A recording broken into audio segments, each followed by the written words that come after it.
पाई जाए। नहीं, निजात शरीर तो स्वस्थ रहना ही चाहिए, इसमें क्या बात है भाई। यदि आप ये समझते हैं कि शरीर स्वस्थ रहना चाहिए तो उसमें तो कोई बुरी बात तो है नहीं भाई। आपको यदि किसी ने गिफ्ट दिया है तो उस गिफ्ट को फाड़ के फेंकना तो ज़रूरी नहीं है ना। जैसा है संभाल के रखना और धूल मिट्टी से बचाना, ये तो आपकी मोरल ड्यूटी है ही है। भाव आपकी, यदि आप नहीं करेंगे तो क्या आपको अपराध नहीं लगेगा? और नहीं लगेगा तो भी एक मन में भाव रहता है, देखो हमने किसी की भावना की कदर नहीं की।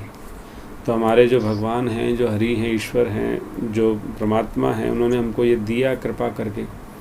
अब उसके हम यदि सार संभार भी नहीं करेंगे, उसको व्यवस्थित नहीं रखेंगे, तो व्यवस्थित इसलिए रखना है कि मात्र साधन बनेगा, इसलिए नहीं रखना है कि भोग भोगना है। तो दृष्टि हमारे को साधन बनाने के लिए शरीर की आवश्यकता होती है। मकान में रहने के लिए मकान की सफाई की ज़रूरत होती है। इसी तरह से यात्रा करने के लिए गाड़ी की व्यवस्था की ज़रूरत होती है। तो वो चीज़ें हमें करना पड़ता है, लेकिन उसमें अटकना नहीं है। यदि सावधानी रखते हुए भी फिर भी अस्वस्थ रहता है तो कोई बात नहीं, हरी इच्छा है, प्रारब्ध है, वो कोई बात नहीं। लेकिन सावधानी भी ना रखें। अब आपने शरीर की बात कर ली तो हमें भी पानी याद आ गया, तो इसलिए देखो अच्छी बात है, ऐसे तो कोई बात नहीं है। तो वो ही बात है कि इसमें कोई बुराई नहीं है, लेकिन जी जी, केवल भाव ही चेंज करना है कि मुझे ये सेवा के लिए अच्छा रखना है। लेकिन भैया भूख जो बर्दाश्त ना, भूख लग जाती है तो ऐसे लगता है कि बस अब ना, मतलब पहले खाना खाएं उसके बाद ही दूसरे काम में दूसरा काम करें। जब तक खाना खाने की वृत्ति है तब तक हमारे को भूख लगती रहेगी। जब खाना प्रसाद में तब्दील हो जाएगा तो भूख लगने में भी कंट्रोल हो जाएगा। तो ये हमें थोड़ा सा इंतज़ार करना है, लेकिन हो जाएगा, वो कोई बात नहीं है। जी। एक ब्राह्मण बालक हमारे साथ में इंदौर गया एक बार।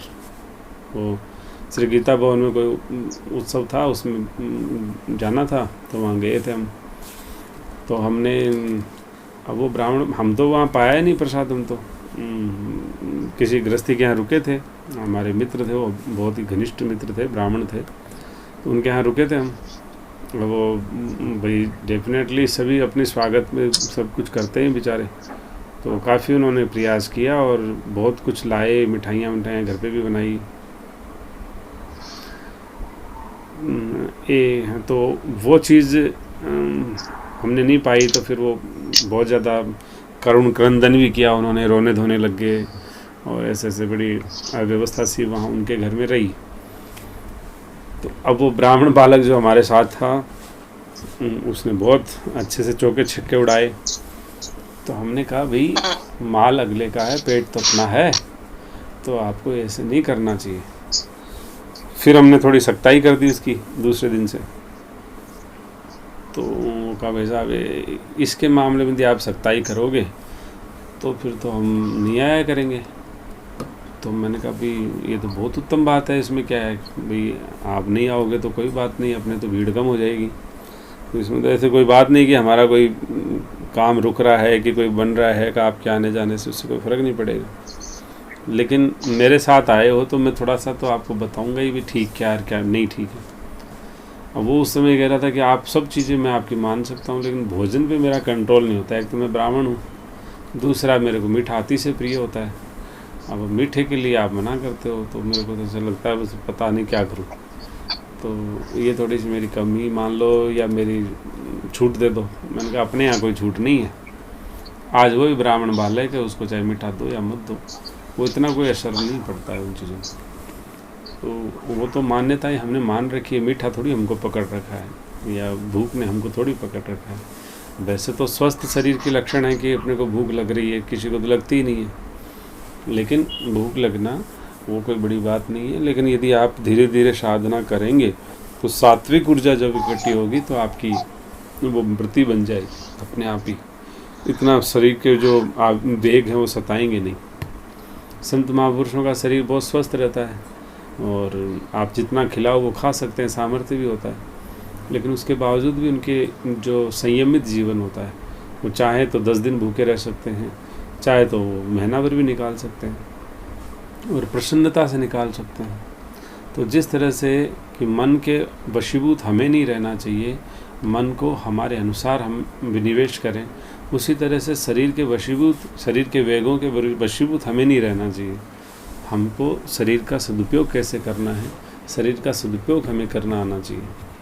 तो शरीर का उद्देश्य है साधना करना, अब साधना करता नहीं है, अभी ये चाहिए, अभी वो चाहिए, अभी ये चाहिए। अभी हमारे सेठ जी लाइन पे ही तो हैं, लाइन पे हैं।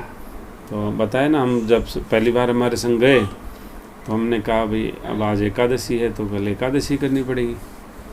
तो हमें तो कुछ नहीं बोले बेचारे, लेकिन वो स्वामी जी से जाके बोले कि हम तो द्वादशी देख ही नहीं पाएंगे, तो क्या करें हम, और ये कह रहे हैं एकादशी करनी पड़ेगी। तो महाराज जी ने मेरे बुलाया और स्वामी जी बोले कि ऐसा इतना आप कठोरता मत रखा करो, और क्योंकि नहीं तो ये फिर लोग बाग डरेंगे और फिर कोई मतलब नहीं रहेगा, धीरे धीरे सबको करो। मैंने कहा महाराज अपने यहाँ धीरे और तेज कुछ नहीं, जो आवश्यक जो नियमावली है उसका तो पालन करना ही चाहिए किसी को। और बढ़िया बात है, कोई मरे तो एकादशी को मरे तो वैसे ही धाम मिल जाएगा उसको, तो कोई डर की बात नहीं है, कर लेंगे अपने आप ही। अब वो एकादशी भी कर रहे हैं, पता नहीं कितनी एकादशी कर ली और कितनी द्वादशी देख ली, अभी लाइन पे भी अपने रोज़ आते हैं। तो वो तो मान्यताएं हैं आदमी की कि क्या है क्या नहीं है। वो अब आज तो 2-2 एकादशी साथ कर लें, इतना सामर्थ्य है, तो कोई बात नहीं। वो तो धीरे धीरे हम साधना करेंगे तो उसका परिणाम आएगा ही, हमारे जीवन में भी संयम आ जाएगा। बाकी भूख लगती है तो थोड़ा बहुत प्रसाद पा लेना चाहिए, कोई बात नहीं।